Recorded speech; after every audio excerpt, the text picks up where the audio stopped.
Isa itu adalah pribadi yang sama atau berbeda.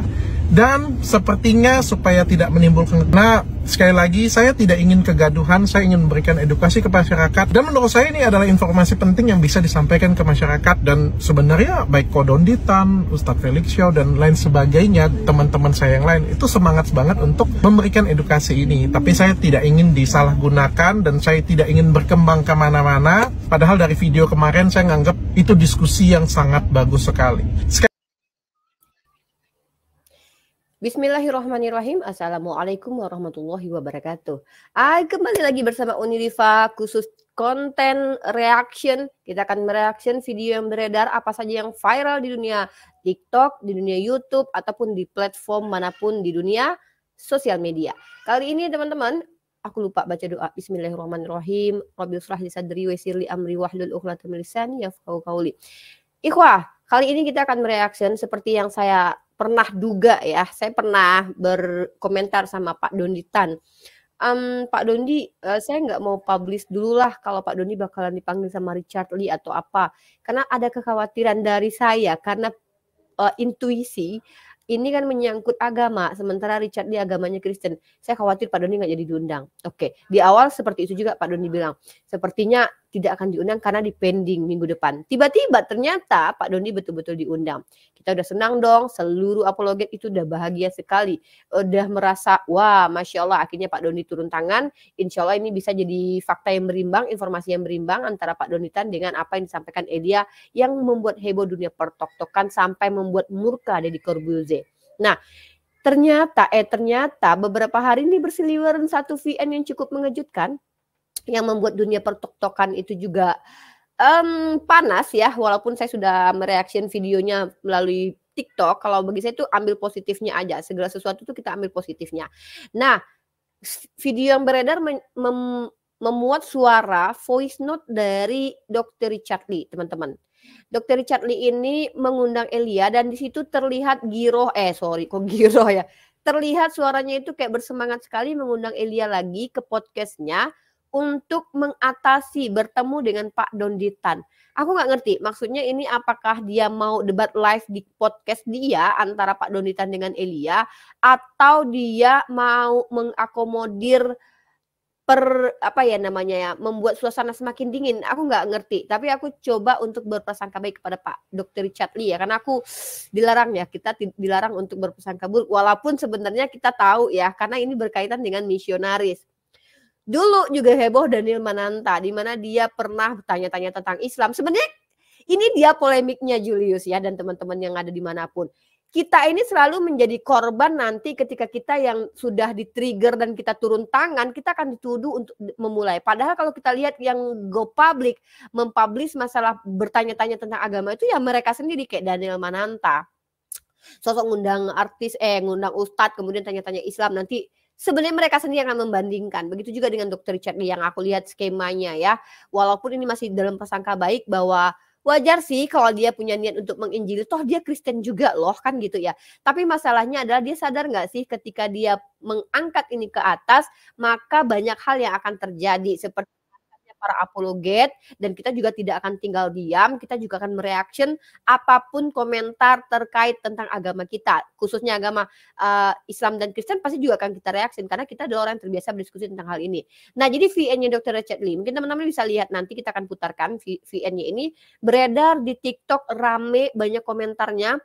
Terlebih itu kalau tidak salah subuh-subuh sekali itu yang yang pertama kali itu kayaknya Yonatan Nandar deh. Ya pertama kali kayaknya, dan aku nggak tahu Yonatan Nandar dapat dari mana bahwa Dr. Richard Lee mengajak Elia untuk bertatap muka atau bertemu dengan Pak Donditan, walaupun di voice note itu namanya Pak Donditan tuh disamarkan. Nah, dan walaupun Dr. Richard Lee sudah klarifikasi bahwa dia tuh hanya ingin mempertemukan lah bla bla segala macam, biasa lah namanya juga orang pasti nggak mungkin menyatakan dirinya salah atau segala macam ya. Tapi ini tetap kita harus hati-hati, memang harus hati-hati ya, karena misionaris itu nyata. Kita udah mengalami itu, kita udah ngelihat itu. Di mana orang-orang Kristen ketika berdiskusi dengan kita, mereka bilang bahwa Isa Al-Masih itu adalah Tuhan dalam Al-Quran. Tapi ketika kita bahas tentang Isa Al-Masih dengan Yesus, mereka bilang Yesus dan Isa Al-Masih itu adalah tokoh yang berbeda. Ini pola yang udah kita hadapi sekitar 5 tahun ini. Di sini kita berjuang selama ini untuk meluruskan pemikiran-pemikiran dari teman-teman Kristen, Polycartus, apologet, ataupun para misionaris. Nah, yang menariknya adalah Ko Donditan itu sudah diundang, teman-teman. Video waktu dia bertemu dengan Richard Lee pun sudah beredar. Tapi Richard Lee tidak menayangkan. Oke, masih di hold katanya, tapi ada kemungkinan besar video itu tidak akan ditayangkan. Wajar, teman-teman. Kenapa? Karena ini berkaitan dengan akidah. Dan nggak mungkin juga Richard Lee yang seorang Kristen, walaupun terlihat ingin mempelajari Islam gitu ya, itu kalau aku tuh nggak terlalu euforia ya, karena itu bisa saja adalah strategi. Itu tidak akan ditayangkan. Kenapa? Ya, data yang dibawa Pak Donditan itu adalah data-data yang tidak terbantahkan, guys. Mustahil gitu, lu Kristen tiba-tiba lu memperlihatkan kekristenan melalui perantaraan Elia dan akhirnya menjadi asbab Elia itu jadi meme nasional, dan yang disampaikan Elia itu sesuatu yang non ilmiah. Sementara dia sendiri ketika mendengarkan Elia berbicara dia sendiri juga ketawa. Tiba-tiba tuh datang Pak Dondi. Pak Donditan mewakili pihak Muslim yang mana dipastikan, kita tahu siapa Pak Donditan ya guys. Dia bawa data yang nggak mungkin bisa dibantah gitu. So nggak mungkin juga Dr. Richard Lee itu akan mempromosikan agama Islam. Karena melalui Pak Donditan nanti kebenaran akan terungkap. Nah ini dia. Ini analisa aku sebagai seorang muslimah yang juga seorang pendebat atau pendiskusi lintas iman, di mana ini nggak mungkin guys. Ego itu akan ada. Bagaimanapun juga Richard Lee itu Kristen, keluarganya Kristen, dia pasti punya pendeta. Keluarga besarnya pasti punya pendeta. Nggak mungkin tidak. Nggak mungkin kecuali dia orang yang tidak religius ya. Dia nggak berdekatan dengan pendeta. Kita tahu skemanya, orang-orang hebat atau orang-orang kaya dalam ranah Kristen itu ada kedekatan dengan pendeta. Kenapa? Ada bentuk seperti zaman-zaman dulu ya, kayak Paus Vatikan dengan kerajaan Empire Inggris itu tuh dekat. Itu tuh sudah menjadi skema. Itu kayak apa ya, ego itu akan diwujudkan di situ karena ada perpuluhan yang akan dibayar gitu kan. So aku yakin kalau ini nggak akan diputarkan. Videonya Pak Donditan ini nggak akan diputarkan, ini cukup berbahaya. Aku udah bilang dari awal, Pak Dondi, kehadiran Pak Dondi ke podcast dan berbicara tentang bagaimana faktualnya yang terjadi dalam kitab sucinya orang-orang Kristen, itu hanya akan menjadi asbab punahnya peradaban kekristenan Pak Dondi. Aku bilang gitu kemarin. Ya mungkin bisa diputarkan VN yang beredar ya, ada 2 VN. Sebenarnya ada 3 VN sih. 3 VT. Pertama itu adalah video beredarnya voice dari Dr. Richard Lee. Yang kedua adalah video tentang klarifikasi dari Dr. Richard Lee. Yang ketiga adalah video tentang Pak Donditan mereaksi sebuah video yang dipertontonkan oleh Richard Lee. You punya kan, Jul? Shalom Elia. Elia, podcastmu di tempatku tuh keren banget loh. Secara nggak langsung kamu menjadi pewarta Injil. Dan banyak yang belain kamu sebenarnya. Jadi aku seneng banget sih, kontenmu tuh sampai nonton 3,1 juta viewers loh, luar biasa banget. Elia, ini ada yang bagus sih menurutku yang harus diangkat sih, dan kita perdalam. Tentang Yesus Kristus dan Nabi Isa, ya. Itu aku pengen datangin. Nah, itu tuh menurutku bagus, dan kamu pasti akan bisa. Kalau bukan kamu, nggak ada yang bisa kalau menurutku sih. Dan kamu harus... Aku kasih saran, kamu harus ambil momen ini. Tenang aja, aku akan jagain kamu. Dan kita akan lari cuma di situ aja, kayak gitu punya. Dan menurut aku, ini adalah momen yang tepat untuk mewartakan Injil, untuk misionaris ya. Lebih baik. Kamu pertimbangkan ya, Elia. Thank you. Banyak yang tanya dengan saya, Dok, apakah VN itu adalah suara saya? Benar, itu adalah suara saya. Jadi ceritanya, pertama kali podcast itu adalah dengan Elia. Lalu setelah dengan Elia, dengan Ustadz Dennis Lim, lalu dengan Ko Felix Xiao. Namun pada perjalanannya, saya ingin menayangkan Ko Ustadz Felix Xiao dulu, Ustadz Dennis Lim, baru saya memberikan pandangan secara Nasrani melalui Elia. Nah, sampai di sana ada diskusi yang menarik yang baru pertama kali juga saya dengar, yaitu apakah Yesus Kristus dan Nabi Isa itu adalah pribadi yang berbeda. Itu mengejutkan saya karena selama ini saya menganggapnya itu adalah pribadi yang sama. Saya dan tim tertarik banget untuk mengangkat cerita ini dan berdiskusi secara sehat, bukan debat. Ya, dari tim menyarankan untuk mengundang Donditan dan Elia di sini. Ya. Lalu dihubungi Donditan, kok Donditan bersedia. Dan ketika tim saya mengundang Elia tidak bersedia karena ketakutan. Di sini tim saya berusaha membujuk Elia dan akhirnya tim saya minta dengan saya nih, Dr. Richard coba dong bujukin Elia. Nah, terjadilah voice note tersebut. Jadi voice note tersebut itu benar adalah suara saya, langkah saya untuk membujuk dia, dan itu salah saya karena saya terlalu menggebu-gebu dan terlalu ingin merayu dia untuk datang ke podcast saya untuk berdiskusi lagi. Sebenarnya banyak banget yang pengen diskusi dengan Elia, Kodonitan, bahkan Ustadz Felix Xiao sendiri tuh ngomong dengan saya pengen berdiskusi langsung dengan Elia, baik di podcast ataupun tidak dalam podcast. Jadi itu murni kesalahan saya, ingin mengajak Elia untuk datang ke podcast saya. Namun amat sangat saya sesalkan sekali voice note ini tersebar karena saya tidak pernah mengirim voice note ini melalui handphone saya, melalui chat pribadi saya mengirimkan voice note tersebut dari handphone tim saya. Jadi saya tidak pernah chat Elia secara pribadi. Saya sangat menyesalkan ini bisa terjadi kegaduhan karena bukan itu inti dari podcast dan konten saya. Saya ingin memberikan edukasi kepada masyarakat. Saya minta maaf, dan sebenarnya kemarin Kodonditan dan juga perwakilan dari Elia, yaitu Mas Edwin, sudah datang ke podcast saya berdiskusi tentang apakah Yesus Kristus dan Nabi Isa itu adalah pribadi yang sama atau berbeda. Dan sepertinya supaya tidak menimbulkan kegaduhan, konten ini akan saya hold dan tidak ditayangkan.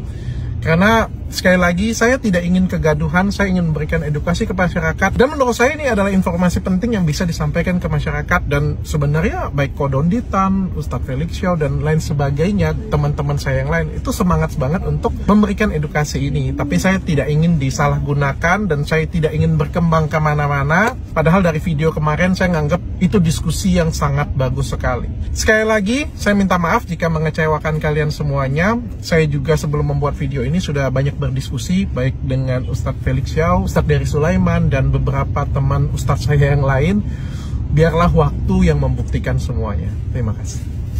Jadi ini ada skemanya nih, ini ada pola yang harus kita baca di sini. Kita harus menganalisa. Jadi intelektualitas seseorang itu bukan karena dia menghafal atau mengetahui banyak hal, tapi dia bisa menganalisa. Nih, kita uji intelektualitas di sini ya.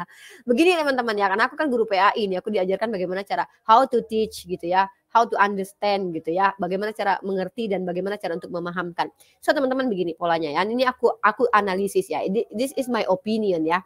Kalau kita bicara tentang Richard Lee ini adalah seorang konten kreator. Dia tahu ketika Elia itu hadir di podcast dia dan itu bombastis sekali yang nonton, dan itu menjadi isu nasional karena berkaitan dengan agama. Dan ini sampai-sampai memancing seorang Deddy Corbuzier untuk mengomentari. So nggak mungkin Richard Lee menyia-nyiakan kesempatan ini untuk go public lebih tinggi lagi. Maklum, ini nih manusia guys. Konten kreator itu, you punya subscriber 100.000, you pikir lu akan puas? No, lu akan pengen 1 juta. Setelah 1 juta lu pengen 10 juta. Setelah 10 juta lu pengen 25 juta. Inilah dunia guys. Dan kalau kita lihat dari sisi konten kreator, Dr. Richard Lee adalah seorang konten kreator, tentu ini hal yang impact positif bagi channel dia.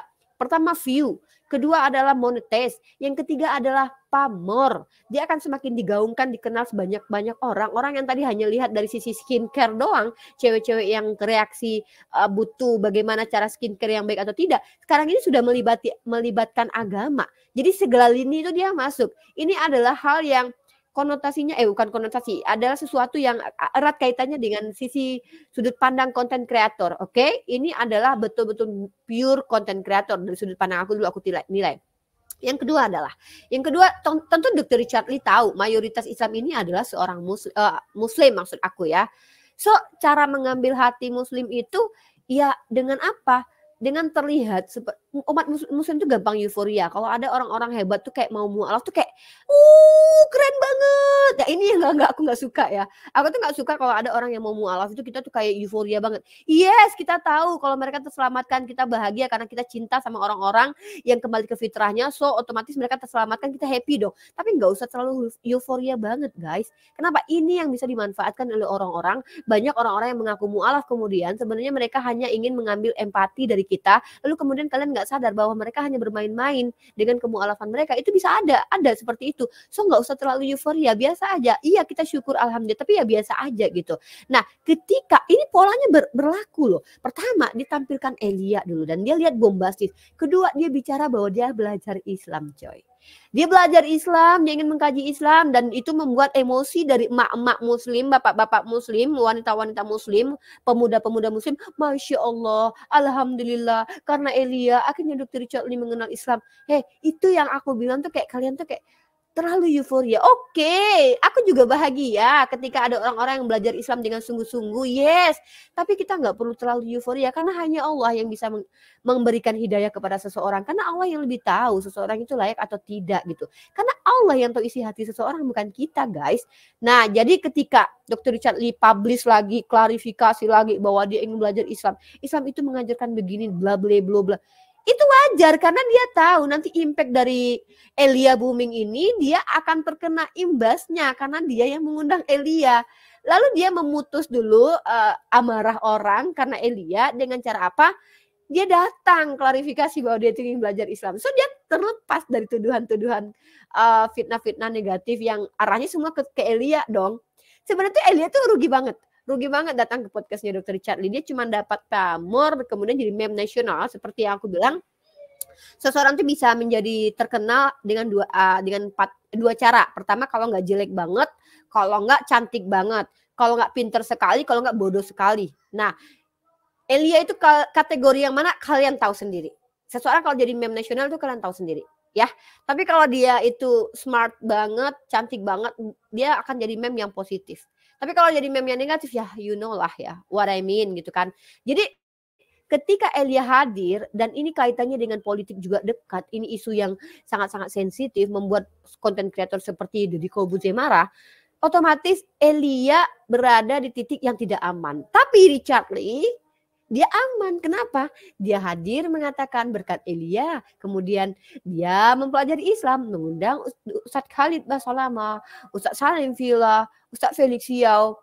Setidaknya dia sudah mengambil empati dari orang Islam dulu. Ya.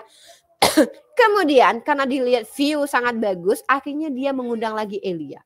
Ini kayaknya betul-betul murni konten kreator dan tidak mustahil ada misi di dalamnya untuk menginjili. Dan ini lumrah guys, karena dia masih Kristen loh by the way sampai sekarang. So kalau dia ada keinginan untuk menginjili melalui Elia atau mengajak diskusi lintas agama yang dia lihat berseliweran di TikTok itu untuk lebih tertata di podcast dia, itu masih wajar. Kenapa? Selain semua mata tertuju kepada dia, yang dia undang adalah petinggi-petinggi apologet di TikTok. Orang-orang yang memang Kristen itu sekarang, apologet Kristen itu semuanya bersandar kepada Elia loh guys. Semua orang tuh bilang kayak seolah-olah cuman Elia yang mampu menjawab kekristenan. Mereka tuh lupa kayak Utiwati Mena tuh gak ada apa-apanya. Rudy Yohanes tuh gak ada apa-apanya. Lu Gatamudan apalagi gitu kan. Bahkan Sekal Sopiatu tuh kayak gak ada penting. Karena mereka tahu akhlaknya Sopiatul bagaimana. Mereka nggak mungkin kayak ngajak Sopiatul untuk go public, go internasional atau go nasional dalam ranah NKRI yang gemah repah Lojenawi ini gitu. Tentu mereka mengandalkan Elia. Kenapa Elia? Elia belum terlihat sisi keserigalaannya dalam perspektif aku ya. Ini karena aku bilang ya apologet Kristen itu semuanya serigala. Ya, kenapa aku bilang? Aku bisa buktiin. Aku berdasar kalau bicara. Pertama, kenapa aku bilang serigala? Kalian akan lihat dari sisi ke depan. Pertama mereka itu akan terlihat manis, santun, baik. Kalian akan melihat proses panjang, perubahan dari sikap mereka, emosional mereka itu akan terpancing dan mereka akan memperlihatkan aslinya manusia yang ada dalam diri mereka itu keluar segalanya. Ini terjadi dengan Elia. Kalian lihat kan berseliweran juga dengan Elia tuh emang santun lembut banget kalau ngomong di podcastnya itu kayak lemah lembut, bahasa yang sangat-sangat indah, bahasa-bahasa yang terlihat akademis. Tapi kalian juga lihat kan bahwa dia juga punya ada typing, dia mengatakan nabi palsu yang kosong. Nah, kemudian kalian lihat nggak waktu dia diskusi sama aku? Diskusi sama aku tuh dia berkali-kali menggunakan kata-kata bodoh dan tolol. Begitu juga ketika dia dia membuat podcast juga dengan Jeki Sembiring. Dia narasi satirnya itu ke arah Islam itu orang goblok, orang nggak goblok juga paham kalau itu adalah sindiran terhadap agama Islam. So, aku bilang kenapa serigala? Jadi kenapa orang-orang Kristen itu bersandarnya kepada Elia? Karena Elia terlihat baik. Nah, mereka tuh nggak akan lagi bersandar kepada Sopiatul, Kiamat. Kiamat dan Sopiatul itu akan tersingkirkan. Kenapa tersingkirkan? Karena tuh mereka tuh penghujat, klasifikasinya sudah penghujat. Karena video Ferguson, Kiamat, Sopiatul itu nggak akan dianggap. Mereka betul-betul akan menjadi musuh dalam selimut kekristenan juga. Karena aku yakin orang-orang Kristen sekelas pendeta tidak mungkin akan bersama dengan mereka. Walau dalam hati mungkin iya ya. Tapi kalau dipublish aku yakin mereka nggak akan mungkin bersama dengan orang-orang tiga ini. Nah, kalau kita umat Islam selama ini nggak pernah khawatir. Mau Bang Zuma kayak sekeras itu pun dia punya dalih. Dia punya dalil dan dalih ya. Dalihnya adalah ya karena dia berhadapan dengan Polycarpus. Ya itu aku nggak bisa bilang itu dalil. Nah kalau dalilnya apa? Bahwa memang kita dilarang untuk berdebat dengan ahli kitab melainkan dengan cara yang baik kecuali dengan orang-orang zolim. Maka ada perintah bagi kita untuk memperlakukan sesuatu sesuai pada tempatnya. Karena dalam Islam itu bahkan berperang pun diizinkan kalau kita diserang. Nah kalau ada orang udah nyerang akidah kita ketika kita lagi mensiarkan Islam, dia nyerang akidah kita dengan syubhat yang tidak jelas, maka kita juga bisa mengkomparasi dan suara keras itu adalah hal yang lumrah dalam ranah perdebatan. Karena pihak Muslim dan Kristen pun melakukan hal yang sama. Nah jadi itu kita bisa menjelaskan. Tapi kalau dari sisi Kristen, ayo kita lihat. Kita punya kok video hujatan Sofiatul di laptop aku tuh masih nyimpan. Kiamat itu beredar di mana-mana penistaannya. Ferguson apalagi. Kita punya file-file penistaan mereka itu semua dan kita memang harus simpan itu untuk dokumentasi kita gitu. Jadi kenapa Dr. Richard Lee itu aku pikir dia juga baca pasar. Dia mengundang Elia yang dianggap petinggi yang termasuk lumayan aman kalau diajak ke ranah nasional ya. Dia ambil Elia lalu diambil Kodonditan. Nah dia akan pertemukan. Nah dia sebenarnya sedang betul-betul menjadi konten kreator. Betul-betul ini full konten kreator. Walaupun aku sedikit juga ada prasangka bahwa misionaris pun juga ada di situ. Misi-misi misionaris pun juga ada di situ. Ya karena wajar dia masih Kristen. Kita kalau masih Muslim nggak mungkin kita nggak ada menyisipkan masalah dakwah juga kan dalam agama kita. Kalau kita ngajak orang lain untuk datang ke podcast kita, pasti kita juga inginkan Islam disiarkan dari ranah itu dan itu aku pikir masih wajar. Umat Islam nggak usah terlalu emosi juga sebenarnya. Kenapa? Kalian tuh nggak bisa juga menutup mata bahwa memang Kristen itu ada misinya. Mereka punya misi amanat agung. Kalau kalian istilahnya marah ya nggak bisa. Kalian juga nggak boleh berdakwah dong nanti. Tapi yang melanggar undang-undang itu adalah ketika kita mensiarkan Islam kepada orang yang sudah beragama dan Kristen mensiarkan agama kepada orang yang sudah beragama Islam gitu. Itu melanggar undang-undang. Apalagi dengan cara-cara penipuan seperti indomisasi atau seperti Islam misalnya dakwah di masjid lalu menjelek-jelekkan kekristenan, ya itu salah. Itu betul-betul pure salah. Dan aku juga nggak sepakat dengan hal itu. Oke, mungkin itu dulu Julius. Jadi ada 3 VT hari ini ya. Yang pertama adalah VN-nya Dr. Richard Lee yang beredar. Yang kedua adalah klarifikasi dari Dr. Richard Lee bahwa ini dia yang menjadi permasalahan sekarang. Podcastnya Pak Dondi itu di hold dan berkemungkinan besar tidak akan ditayangkan. Menurut lu gimana nih Jo? Ada pernyataan dari Richard Lee mengatakan Elia ketakutan Jo. Ya wajar aku bilang karena dia Richard Lee mendulang keuntungan, si Elia jadi bubuk gitu loh. Ngerti gak sih kalian? Ya gimana Elia mau coba si Richard Lee dipuji-puji, apalagi setelah dia mendatangkan Elia, dia berencana belajar Islam. Tahu-tahu diundang lagi Elia, mau dijadiin bubuk lagi gitu. Ya nggak mau lah si Elianya. Dan ketakutan Elia juga adalah, aku rasa pertama ini tuh pilpres, sekarang tuh lagi pilpres. Ini hal yang sangat sensitif. Dan Elia itu membicarakan sesuatu yang sangat-sangat berbahaya. Dia membandingkan 2 agama di podcast yang akan tersiar kemana-mana dengan wajah mimik yang kelihatan sekali itu tendensiusnya. So ini berbahaya buat Elia. Nah mungkin Julius punya sudut pandang lain terkait apa analisa aku. Ini murni dari sisi Dr. Richard Lee, betul-betul content creator dan ya wajar kalau ada sisi-sisi misionarisnya. Mungkin gimana Julius? Oke, kalau saya sih lihatnya Ya, namanya Dr. Richard kan juga Kristen seperti yang Uni bilang, tentu saja lebih condong ke sana. Itu hak dia lah, bebas. Tetapi setelah ketahuan ini kan jadi masalah. Kalau nggak ketahuan ya oke gitu. Tapi gara-gara terungkap VN-nya, ya Dr. Richard babak belur. Yang jadi masalah ini siapa yang sebarkan? Kalau kita lihat ini dari penerima. Elia dong. Ya, dari Elia. Kenapa? Ya, dengan adanya VN ini kan sekaligus memojokkan Dr. Richard. Jadi Elia kan merasa selama ini gue yang tersudutkan nih. Gue yang jadi penjahat sendirian. Enak aja Dr. Richard udah dapat konten, ya, udah banyak yang tonton, dia yang enak-enakan, gue yang jadi meme nasional, gue yang dihajar-hajar orang, gue yang dihujat orang.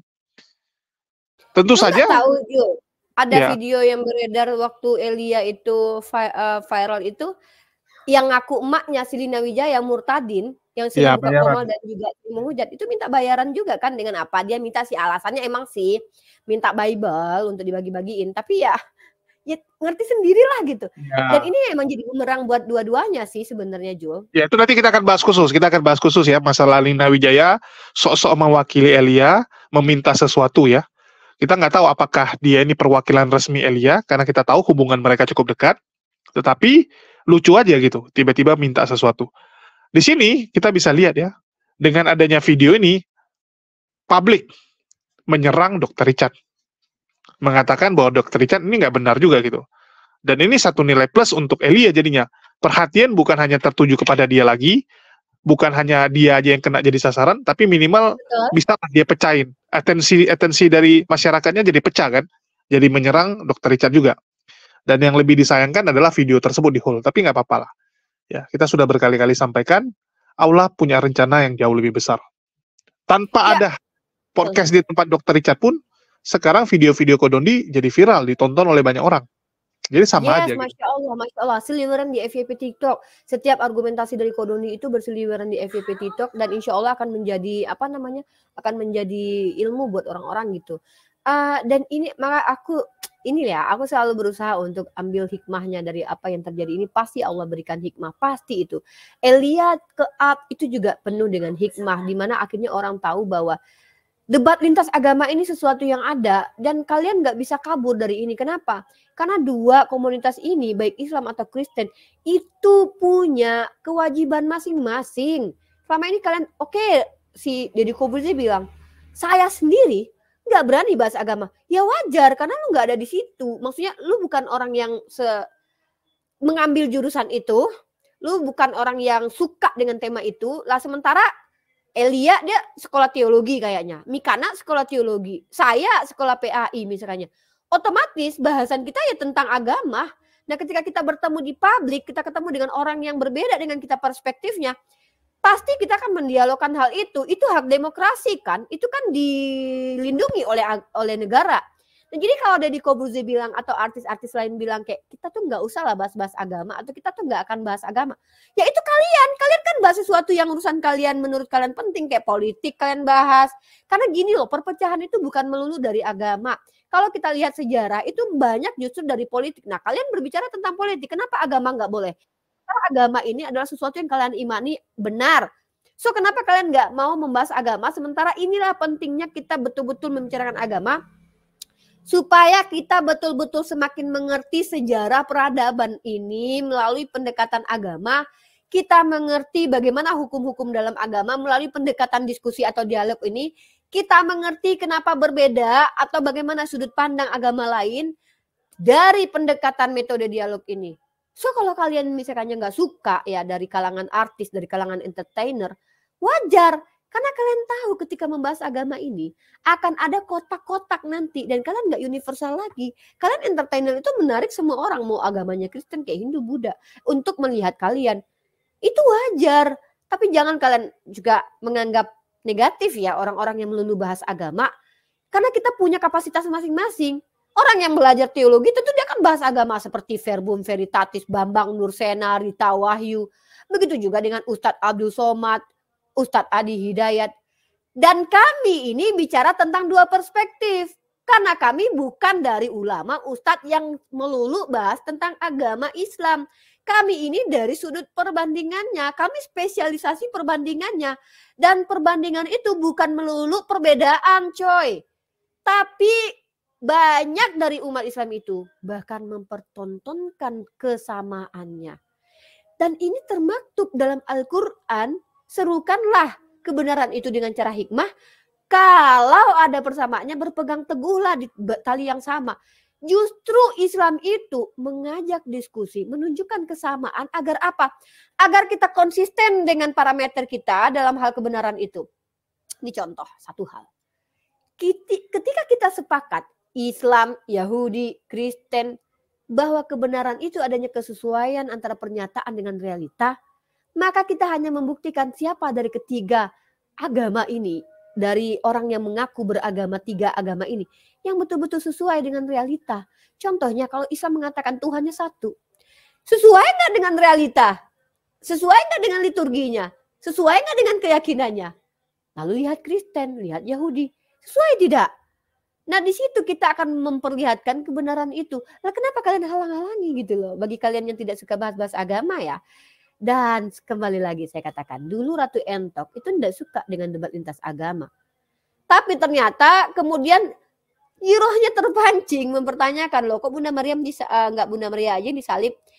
Nah ini yang aku bilang, bahwa perdebatan itu hal yang tidak kalian sukai, tapi hal yang tidak akan bisa kalian hindari.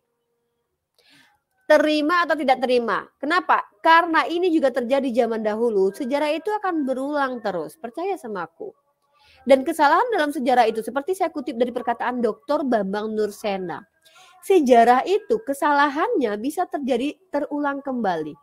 Tidak menutup kemungkinan terjadinya perang salib kembali. Tidak menutup kemungkinan. Tidak menutup kemungkinan terjadinya perang dunia pertama, kedua, ketiga. Tidak menutup kemungkinan. Yang bisa kita lakukan adalah menghindarkan itu dengan cara apa? Ketika kita sudah heboh tentang debat, yang bisa kita hadirkan apa? Berdebat dengan cara baik yang berbeda dengan orang-orang yang di luar sana, yang lebih memilih cara-cara keras. Karena kita tahu kita ini akan menjadi efek domino buat orang lain. Kita akan memancing, tidak semua orang itu bisa menangkap poin-poin pembicaraan kita. Mereka bisa salah paham. Jangankan omongan kita, omongan Tuhan saja mereka banyak yang salah paham. Al-Quran saja yang turun dengan bahasa yang sangat-sangat indah, sederhana dan mudah diterima bagi orang-orang Islam. Tidak semua memahaminya itu sama. Makanya ada orang-orang Islam yang sesat. Begitu juga dengan Kristen, mereka udah percaya Yesus sudah datang ke dunia, mengajarkan ajaran yang betul, ajaran yang benar. Ternyata dari murid Yesus aja yang dipilih 12 orang, 2 orang itu juga ikut salah. Salah satunya murid kesayangan Yesus, Petrus aja nggak ngerti dengan apa yang disampaikan Yesus. Bahkan mengingkari Yesus. Kalau dia percaya Yesus Tuhan, nggak mungkin dia mengingkari Yesus loh. Ini bukti bahwa yang namanya penyampaian itu betul-betul bisa dipahami salah. Dan kita nggak bisa menghindari perdebatan lagi guys. Hanya saja kita bisa jadi orang yang ketika masuk dalam ranah perdebatan, ranah dialektika, menyajikan manner, method, matter, itu harus diperhatikan. Materinya seperti apa? Harus ada data. Dan itu harus sesuai dengan kebenaran secara umum, universal truth. Kita harus sampaikan hal itu. Karena kalau dari sisi dogma ya kita harus disclaim dulu. Ini dari sisi gua ya sebagai Islam. Biar tidak bercampur aduk gitu. Kemudian metodenya. Ya kalau metodenya digunakan metode yang betul-betul dibolehkan di ranah NKRI ini, seperti kita tidak boleh mentafsir agama orang lain. Aku sepakat itu. Kita hanya bertanya kepada mereka atau mengkonfirmasi. Bahkan terkadang bertanya tentang keyakinan mereka sendiri, mereka udah ketampol coy. Karena banyak pertanyaan kita tuh yang gak mampu mereka jawab secara logik. Ya itu metode kita. Metode kita adalah membiarkan mereka tahu tentang Islam dulu. Itu metode kita, dialog yang indah. Kemudian adalah manner. Manner ini adalah penyajian. Kita sajikan dengan indah, estetika. Boleh ada satir seperti aku nih, aku bilang begini nih, bahwa Tuhannya umat Islam itu adalah Tuhan yang tempat bergantung seluruh makhluk, bukan Tuhan yang digantung makhluk. Sebenarnya nggak ada yang boleh tersinggung dengan ini. Kenapa? Karena itu memang fakta keyakinan umat Islam. Ya, jadi kalau ada yang tersinggung berarti dia percaya kalau Tuhannya tergantung. Ya, by the way itu urusan mereka sih. Ini satir. Ini adalah nilai estetik yang akan dilihat. Satir itu diperbolehkan, tapi penghujatan dan penghinaan baru itu tidak boleh. Seperti mengatakan Tuhan lu itu adalah penjahat atau tukang tusbol, itu tidak boleh. Ya itu tidak boleh. Itu namanya penistaan. Nah, jadi kita para pendebat pendiskusi ini, ayo come on. Kalau kalian betul-betul ingin di ranah ini, maka perhatikan 3 itu. Matter, method, dan manner. Insya Allah kalian akan aman. Gitu. Mungkin seperti itu Julius. Dari aku dulu. Ada yang mau ditambahkan lagi Julius? Nggak ada, oke. Ya mungkin itu dulu. Ini semoga saja ditampilkan videonya Kodondi di podcastnya Dr. Richard Lee ya. Kalaupun tidak, ya tidak masalah. Atau kita tahu kebenaran seperti apa. Oke? Kalian bisa tonton channelnya Kodondi, bisa tonton channelnya Bang Zuma, bisa tonton channelnya Julius. Bisa jadi dengan tidak jadi ditampilkan channelnya Kodondi akan semakin dilirik dan semakin banyak orang yang tahu tentang kebenaran itu. Wallahu a'lam bishawab. Ini semua adalah hikmah dari Allah. Pasti ada. Insya Allah kebenaran itu akan dimenangkan. Walaupun kita jumlahnya sedikit, apalagi kita banyak. Sedangkan zaman dahulu Rasulullah itu sedikit, tapi mereka selalu dimenangkan oleh Allah. Kecuali mereka kemudian berpaling dari Allah, tentu akan dapat mereka hukuman. Itu terjadi kok dalam perang-perangnya yang dijalani oleh para sahabat. Ada satu perang itu mereka kalah. Kenapa? Karena banyak dari mereka itu yang sombong, banyak dari mereka itu yang tidak mengandalkan Allah, banyak dari mereka itu yang kemudian takabur. Maka itu yang dihindarkan oleh umat Islam. Ayo kita berlaku adil, jangan takabur, jangan sombong. Mari kita sampaikan kebenaran dengan cara benar. Insya Allah aku juga berprogres, berusaha untuk baik kemudian dalam ranah dialektika ini. Insya Allah. Wassalamualaikum warahmatullahi wabarakatuh. Semoga bermanfaat.